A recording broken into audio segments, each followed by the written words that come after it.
was listening to a podcast of Sam Harris and Jordan Peterson this morning that came out a couple days ago. Do you like Sam Harris, by the way? Not usually. I find him pompous. I find him blinkered. But occasionally I respect him, such as when he had Charles Murray on his show. I usually do not find Sam Harris a good investment of my time, but I find him a much better investment of my time than Jordan Peterson, even though Sam Harris is on the left and Jordan Peterson is basically aligned with my own worldview. Yes, that's almost exactly my thoughts on him, is that I do find him pompous as well. He's of the opinion that he's very triggered by the existence of independent media and people just speaking freely on the internet. And he yearns for the days of gatekeepers because of all the disinformation and misinformation that is proliferating online. But many people have been quite irresponsible in the way that they have platformed people uncritically and let them spread truly divisive and dangerous misinformation. I mean, wow. Yes. So there was a time, however, when he rejoiced in the widespread availability of thought outside of the gatekeepers. I think what happens, and same thing I saw with Richard Spencer, is that when they were getting applauded by people speaking outside of the gatekeepers, both Sam Harris and Richard Spencer and people like them were all down with the let 1,000 flowers bloom. Let's have more variety of expression. So when the variety of expression was overwhelmingly positive, people like Sam Harris and Richard Spencer loved it. When this wide variety of expression turned against them, then they hated it. So my problem with Richard Spencer, with Sam Harris, and with almost every pundit is that they overwhelmingly see the world through a very narrow prism of their own self-interest. Oh, yes. And in this case, it was just nakedly self-interest, because his particular problem is what he perceived to be anti-Semitism, like expressed on X, or he mentioned Daryl Cooper. He's talking about Daryl Cooper's appearance on Joe Rogan. And I can understand if he doesn't like Daryl Cooper, and then that's perfectly reasonable that he should want to condemn him and refute what he's saying. But he's kind of condemning Joe Rogan for platforming Daryl Cooper. That's what his whole hang-up is with just free speech on the internet. And likewise on X, I think it was for similar reasons that he kind of closed down his X account.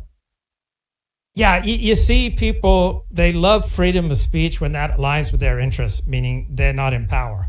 And then when people have power, or their group has power, they're often incentivized to restrict freedom of speech, because now freedom of speech is not in your interest. So if you're trying to attain power but are blocked from power, you will naturally be inclined to a maximum of free speech, because that gives a maximum amount of room for you to climb the greasy pole towards more and more power. But if you have a commanding position, then you'll likely be strongly incentivized to restrict freedom of speech, because that makes your power and status much more precarious. And so again, it seems to be overwhelmingly aligned with his own self-interest. I mean, Sam Harris is just so often such a ridiculous figure for, among other reasons. He claims that if you meditate, there's no way that you can't help but come to his various political positions, that he manages to achieve such a state of enlightenment where he rises above petty concerns, and that's how he's able to reach his particular worldview, and that anyone else who practices meditation as deeply as he does could not help but similarly come to his worldview, which I think is just a ludicrous, ridiculous, silly position. Naturally. I mean, I think if people deeply meditated, they would come to my view exactly. It's just a matter of, properly meditating. But it was an interesting conversation, though. So Jordan Peterson famously doesn't like anonymous internet trolls. And he's received a lot of flack for that. But I can at least sympathize with what he's saying on that front. And he discussed that a little bit, which is to say that I personally think people absolutely should be able to have anonymous accounts and say whatever. On the other hand, I can understand that, and maybe you can relate that if you have your face and your name out there and then you have someone anonymous criticizing you in very personal terms, it just leads to a certain asymmetry, which can be frustrating. Yeah, it can be frustrating. And all right, so many things to say here. The outside hatred we get is shaped in part by what we put out into the world. We have a profound effect on how other people respond to us. And second, if you don't want to be the subject of anonymous attacks, then you shouldn't go public, right? There's a price to pay for everything you do. There's a price to pay for staying silent, and there's a price to pay for speaking up and going public. And unless you are able to withstand the slings and arrows of anonymous attacks, then you shouldn't go public. There is a strongly antisocial element to many of these troll attacks. On the other hand, some of them are really funny and very clever.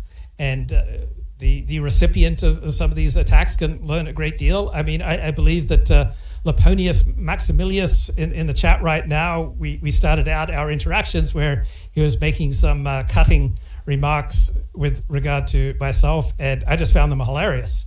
And so the anonymous troll turned into a friend because I was able to see the humor and the beauty in what he was doing.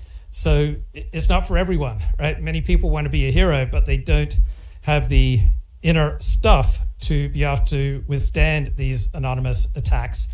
And so with Jordan Peterson and people with status and prestige, right, they're very likely to resent the peons who are throwing attacks against them. Often, though, the ridiculous statements made by the Jordan Petersons and the Sam Harrises of the world predispose people to attacking them. Yeah, and I've received a lot of attacks online. I've been attacked, Luke. But it's on my YouTube channel. I've received 1,000 comments like, you're an idiot, shut up, stuff like it doesn't really hurt me very much. So you have to be kind of stoic about it. Here's the distinction I'd like to make, though.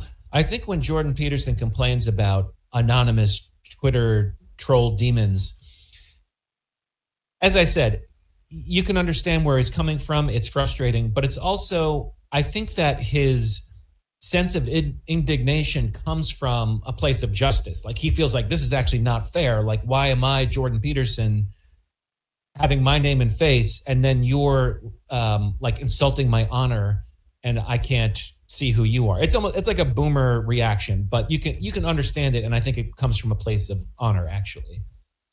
That might be true if it weren't for Jordan Peterson's unwillingness to engage in good faith with people who are open and honest, such as when Jordan Peterson participated in, I think it was on YouTube, it was like 20 atheists take on one Christian, and the duplicitous nature of Jordan Peterson's responses and the way that he would try to short circuit argument. So I think one of the weakest forms of argument is what Jordan Peterson used is, what do you mean by belief? What do you mean by this or that? So questioning the definitions of commonly understood terms is a very low level of argumentation, which Jordan Peterson displayed. And then he would zap people when they were kind of getting to him. So if Jordan Peterson engaged with his critics in a honorable way in general, then I think there would be perhaps merit to what you're saying. But the ridiculous nature of Jordan's responses in that recent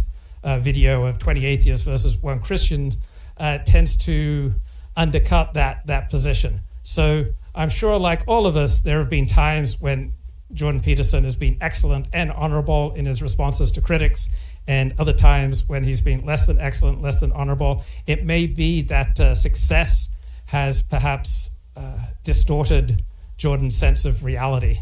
That is my read of things, that he was more impressive many years ago, and he has steadily grown less impressive as success seems to have gone to his head. Okay, I'm so ready for that comment you just made. Talking about Peterson's refusal to answer whether he believes in God.